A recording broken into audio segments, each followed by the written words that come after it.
عورت سب کچھ بانٹ سکتی ہے مگر وہ اپنا شوہر کسی سے نہیں بانٹ سکتی۔ اپنے ہسبینڈ کو وہ جان سے زیادہ پیار کرتی ہے۔ ہر چیز بڑھ سکتی ہے پر اس کا پیار نہیں بڑھ سکتا۔ ہر رات بڑھ سکتی ہے پر اس کے ساتھ کسی اور کو رات میں نہیں دیکھا جا سکتا۔ میں نے وہ راتیں گزاری ہیں جب میرے شوہر مجھے چھوڑ کے میری سوتن کے پاس رات کو چلے جایا کرتے اور میں منہ دیکھتی رہ جاتی۔ محبت تو میں نے بھی کی تھی اس سے، جان سے زیادہ کی تھی۔ چاہا تھا اسے ٹوٹ کر کے، جبھی تو شادی بھی ہوئی تھی۔ بڑے منع کر رہے تھے لیکن میں نہ مانی۔ سب کہہ رہے تھے کہ نہیں یہ لڑکا ٹھیک نہیں ہے، تم مت اس کے چکر میں پڑو، پر میں نے ایک نہ سنی اور محبت کی شادی کر بیٹھی۔ سب کے راضی خوشی سے جو شادیاں ہوتی ہیں وہ سکسیس ہوتی ہیں، لیکن جب کوئی اپنی مرضی سے یہ فیصلہ لیتا ہے تو نہ تو زندگی کا تجربہ ہوتا ہے، نہ اونچ نیچ کا پتہ ہوتا ہے، نہ دھوپ چھاؤں کا پتہ ہوتا ہے۔ بس پتہ ہوتا ہے تو اتنا کہ میں تم سے بہت محبت کرتی ہوں، میں تمہیں ٹوٹ کے پیار کرتی ہوں۔ لیکن جب وہی پیار کھڑکی سے باہر نکل کے چلا جاتا ہے نا، تو پھر انسان منہ دیکھتا رہ جاتا ہے۔ میری شادی تو ہو چکی تھی پر میری ساس نے مجھے قبول نہیں کرا تھا، اور نہ ہی میرے سسر نے وہ عزت دی تھی جو ایک بہو کی ہوتی ہے۔ ان کے خاندان کے اندر جو اپنی مرضی سے شادی کرتے تھے وہ بچلن کہلائے جاتے تھے۔ آج کے معاشرے میں بھی یہی سب کچھ ہو رہا ہے، آج کے معاشرے میں بھی یہی سب چیزیں چل رہی ہیں، پر مجھے نہیں پتہ تھا کہ میری زندگی کا یہ والا کڑوا سچ مجھے ایسے پینا پڑے گا۔ میری ساس ہمیشہ طعنہ دیا کرتی کہ میں اپنے بیٹے کی شادی دوسری جگہ کرتی، بھتیجی کو لاتی جو میرے پیر دھو دھو کے پیتی، رات اور دن محنت کرتی، پورا دن گھر کا کام کرتی، بچے سنبھالتی، دیورانی جٹھانیوں کو خوش رکھنے کی کوشش کرتی، پر کہیں نہ کہیں میں رہ جاتی تھی اس محبت سے، اس لگاؤ سے، اس عزت سے جو ہر بہو چاہتی ہے۔ میں عزت چاہتی تھی پر عزت نہ مل رہی تھی، بس مل رہی تھی تو جلال تھے۔ جب چار عورتیں آ کے بیٹھتی تو میری ساس بڑے فخر کے ساتھ مجھے ذلیل کرتی اور کہتی اس سے بھی مل لو، یہ بھاگ کر آئی ہے ہمارے گھر، اسے بھی دیکھ لو، بول کے شادی کی ہے۔ اور میں چپ ہو جاتی، کچھ نہیں کہا جاتا، خون کا سا گھونٹ بھر لیتی اور خاموش ہو جاتی۔ جب بابو جی کے دوست آتے تو بابو جی کہتے چائے بنا کے لے کر آنا۔ جب میں چائے لے کر جاتی تو یہ کہتے ایسی بیٹی کسی کو نہ دے، ہوتے ہی پیدا ہوتے ہی مر جائے تو بہتر ہے، یہ دیکھو منہ سے شادی کر کے ہمارے گھر آ کے بوجھ بن کے بیٹھ گئی۔ پڑھائی لکھائی نہیں تھی نا پاس میں، تو اسی لیے بوجھ کا نام رکھا گیا تھا۔ شوہر پیچھے سے تو بہت پیار کرتے تھے لیکن سامنے کسی کے بولنے کا سہس نہیں تھا۔ رات کو معافی مانگنا، گجرے لا کے میرے ہاتھوں میں، میرے کلائی میں، میرے بالوں میں سجا دینا اور میٹھی میٹھی بات کرنا، ساس کی یا نندوں کی نظروں سے کبھی کچھ کھانے کی چیز لا کے چپ چاپ دے دینا اور اس کی پنیاں باہر پھینک دینا۔ میں اس پہ خوش تھی، چلو میرا شوہر تو مجھ سے پیار کرتا ہے نا، کتنے دن ساتھ میں رہوں گی۔ اس کے بعد وقت گزرتا رہا اور پھر میں ماں بنی۔ سب سے پہلے میں نے ایک بیٹے کو جنم دیا، سوچا اب عزت ہوگی، پر عزت تو کہیں بھی نہیں ہوئی۔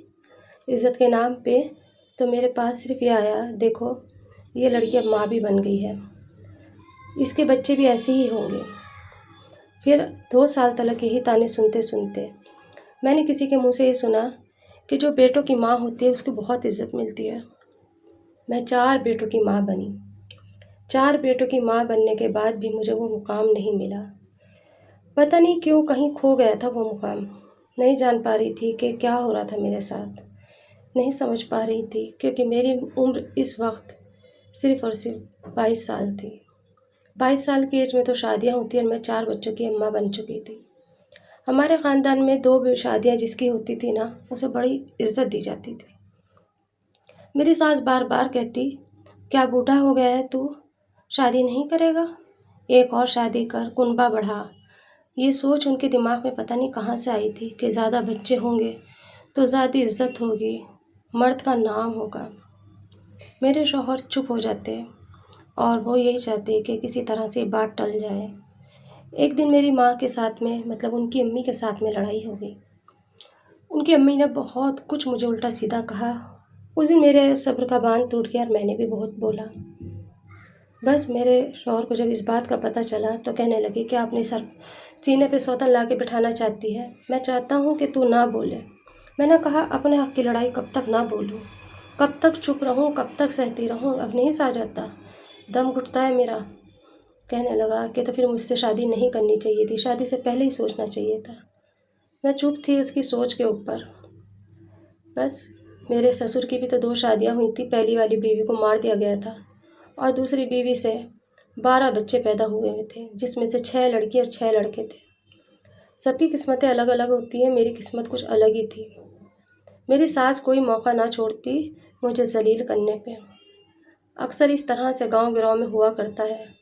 شہروں میں تو 2 بچوں کے بعد یا 1 بچے کے بعد ہی چپ ہو جاتے ہیں، لیکن گاؤں کے اندر آج بھی بچے بہت ہوتے ہیں۔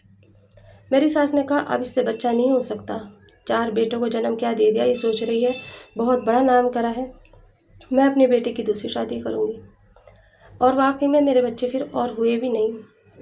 بہت کوشش کی، بہت منتیں مانگی، کیونکہ میں بیٹوں کی ماں تھی۔ میں نے سوچا جب بیٹے ونش چلانے کے لیے پیدا ہو جاتے ہیں تو پھر ہسبینڈ دوسری شادی نہیں کرتے، لیکن میں غلط ثابت ہو رہی تھی۔ کھانے کا الزام، پیسوں کا الزام، چوری کا الزام، رات کو مارنا، ساس کا دل کرے تو سر کے اوپر کچھ بھی مار دینا، سسر کا دل کرتا تو وہ گالی دے دیتے۔ اس خاندان کی یہی ریت تھی۔ آپ سوچ رہے ہوں گے آج کے زمانے میں یہ سب کچھ نہیں ہوتا، جھوٹ بول رہی ہے۔ اگر کوئی ایسا سوچ رہا ہے تو ایک بار اس گاؤں کی عورت کی کہانی سننا جا کر کے، جو کہیں دل کی کتاب میں چھپائے بیٹھی ہوگی۔ آنکھوں میں آنسو ہوں گے، لبوں پہ مسکراہٹ ہوگی، پر کسی سے کہنے کی ہمت نہ ہوگی۔ آج بھی ہمارے گاؤں کے اندر یہ ریت چلتی چلی آئی ہے۔ 2 شادی کے بعد میں انسان کو عزت دی جاتی ہے وہاں۔ بھلے ہی عورت جل جل کے مر جائے، پر آدمی کا نام رتبہ ہونا چاہیے، چاہے کمائی ہو نہ ہو، لیکن بچے پلنٹے ہونے چاہیے۔ میرے ساتھ بھی یہی ہو رہا تھا۔ 4 بچے تو ہو چکے تھے، ان کی پالنے کی ذمہ داری تھی، پیسے مانگتی تو میرے شوہر کہتے سسر سے لے لو۔ سسر کے پاس جاتی تو کہتے پیسے کی تجھے کیا ضرورت، اپنے باپ سے لے لے۔ باپ کے پاس جا نہیں سکتی تھی، منہ اس قابل نہیں تھا۔ میں کا تو اسی دن چھوٹ گیا تھا جس دن میں یہ حرکت کر کے اپنی سسرال پہنچی تھی۔ امی نے بہت سمجھایا تھا، پاپا نے بہت سمجھایا تھا، لیکن میں نہ مانی اور اپنی زندگی کا فیصلہ اتنی کم عمر لے کر بیٹھ گئی، بالغ بھی ہونے کا انتظار نہیں کرا، اور بس زندگی ایسے ہی چلتی چلی جا رہی تھی۔ میری ساس نے پورے گاؤں میں شور مچا دیا ابھی اس کے بچے نہیں ہوں گے، اب مجھے اپنے بیٹے کی دوسری شادی کرنی ہوگی۔ آخر کار میرے شوہر کو اس نے مجبور کر دیا۔ ایک دن اس کی طبیعت خراب ہوئی، اسے درد ہوا، اس نے شور مچایا کہ مجھے اٹیک آیا ہے۔ وہ تو بہانہ چاہتی ہی تھی، کیونکہ وہاں سے 4 ویلر ملنے والی تھی نا، تو بس اس نے شور مچایا اور کہہ دیا کہ مجھے اٹیک آیا۔ بیٹے کے سامنے رونا گانا بجانا شروع کر دیا، بیٹا بھی ایموشنل ہو گیا، اور پھر اس نے اس وقت کا فائدہ اٹھایا اور کہا میری آخری تمنا پوری کر دے، میری بھتیجی کو لے آ، آج بھی تیرے انتظار میں بیٹھی ہے۔ پھر کیا تھا، میرا شوہر بھی سن کے ایسا ہو گیا جیسے کہ یہ میری ماں کا فرمان ہے، اور جا لے آیا میری سوتن کو۔ بڑی دھوم دھام کے ساتھ میرے شوہر کی شادی کی گئی۔ میرے شوہر کی شادی میں ایسا لگ رہا تھا جیسے مانو آج پہلی بار اس کی بارات سج رہی ہو۔ میرے بچے اور میں ایک طرف بیٹھے تھے، کپڑے ہمارے بھی بنائے گئے تھے، مجھے بھی ایک میرون سے کلر کا جوڑا لا کے دیا گیا تھا اور کہا تھا تم بھی ایسی تیار ہو جاؤ جیسے میں اپنی سوتن لانے کے ٹائم تیار ہوئی تھی۔ میں منہ دیکھ رہی تھی، رو رہی تھی، رات کو میں نے اس کے پیر بھی پکڑے تھے اور کہا تھا جیسا تم کہو گے میں ویسا کروں گی، تم کہو گے اماں کے پیر پکڑ، میں اماں کے پیر پکڑ لوں گی، تم کہو گے میرے پیر دھو کے پی، میں وہ بھی پی لوں گی، پر سوتن مت لاؤ، ہماری تو محبت کی شادی ہے۔ وہ کہنے لگا کہ مجھے تجھ سے پہلے میری ماں پیاری ہے، مجھے میری ماں کی عزت بہت پیاری ہے، میری ماں کے جیسے کوئی نہیں ہو سکتا، اگر یہ مر گئی نا تو اس کا بوجھ میرے دل پہ رہے گا، میں اس کی آخری تمنا پوری کر دیتا ہوں، رہوں گا تو میں تیرا ہی، لیکن میں اپنی ماں کی تمنا پوری کرنا چاہتا ہوں۔ اور اس طرح سے میرے شوہر میرے لیے سوتن لے آئے۔ شام کے ٹائم بینڈ باجے کے ساتھ نکاح ہونے کے بعد میری سوتن گھر آئی۔ آنے کے بعد اس کی ساری رسمیں پوری ہوئی اور اس میں مجھے زبردستی سے کھڑا کرایا گیا۔ اس کی سیج مجھ سے سجوائی گئی اور کہا دیکھ ہم نے اپنی کرمانی تو منہ دیکھتی رہ گئی، تیرا پیار دھرا کا دھرا رہ گیا اور ہم جیت گئے۔ میں سوچ رہی تھی کہ ہاں یہ جیت ہی گئے ہیں، میں ہار گئی۔ میرا شوہر بھی بٹ گیا اور میں بھی ٹوٹ کے رہ گئی۔ میرے بچے رو رہے تھے، پوچھ رہے تھے اب ہمارا کیا ہوگا۔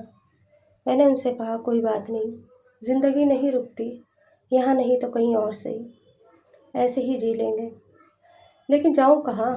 بچوں کو لے کے کہاں جاؤں؟ نہ تو پڑھائی ہے، نہ ہی اپنا ادھیکار ہے، اور نہ ہی اپنے پاس کوئی سہارا ہے۔ ہار کر کے مجھے اپنی سوتن کے ساتھ رہنا پڑا۔ رات اور دن میرے شوہر اب اس کے آگے پیچھے گھومنے لگا۔ جب ایک کنواری لڑکی ملتی ہے نا تو آدمی کا دماغ ہی بدل جاتا ہے۔ وہ اس کے آگے پیچھے گھومتا منڈلاتا اور میں دیکھتی رہتی۔ اب میرے چہرے پہ عمر دکھنے لگی تھی۔ وہ 17 سال کی لڑکی آئی تھی اور میں 24 سال کی ہو چکی تھی۔ 24 سال کی عمر میں مجھے 50 سال کا محسوس کرایا جا رہا تھا۔ میرے ناک نقش پہ، میرے رنگ روپ پہ انگلی اٹھائی جا رہی تھی۔ ایک وقت وہ تھا جب وہ میرا دیوانہ تھا، آج میں دیکھ رہی ہوں وہ اس کا دیوانہ ہے۔ انسان کتنی جلدی بدل جاتا ہے نا۔ ایک زندگی برباد کر کے 4 زندگیاں جوڑ دی اور اس پہ فرق نہ پڑا۔ 1 سال کے اندر اندر وہ پھر باپ بنا۔ اس بار اوپر والے نے اسے بیٹی دی، کیونکہ ایک بیٹی کی جو ہائے تھی نا اوپر والا دیکھ رہا تھا۔ رات اور دن کام کرنے کے بعد بھی جو ذلالت میں سہ رہی تھی اور سہتی ہوں آج بھی، وہ صرف اور صرف میرا اوپر والا دیکھتا ہے۔ پر دل کے اندر ایک کسک آج بھی ہے، جو ماں باپ کو خوش نہیں کرتا نا، وہ اوپر والا بھی اسے خوش نہیں رکھتا۔ میری زندگی آج بھی ایسے ہی گزر رہی ہے۔